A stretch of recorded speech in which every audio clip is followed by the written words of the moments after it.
I take my hat up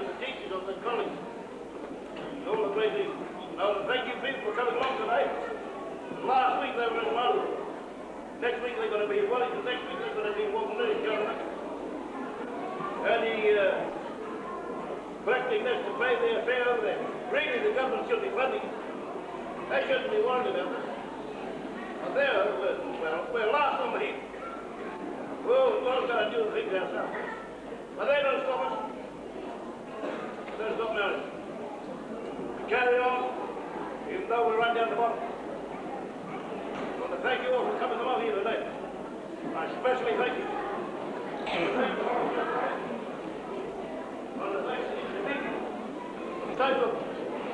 Your father two for the title, the lucky human.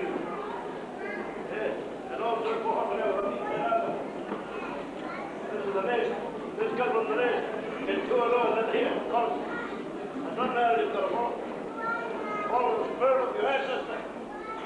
It's the breathing of the better people for tomorrow.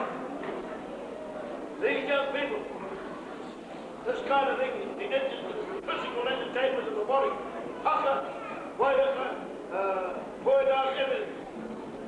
It's plain and easy. But these boys will bring it out here tonight. It's all for the entertainment of your body, teaching the body to be fit and all that stuff. 2 hours. That's what it's all about. It's not a thing that is done just yesterday. They done it for the last thousands of years. They danced and jumped at the edge of the hot they live in. They kept their body weight. This kind of these boys are doing it.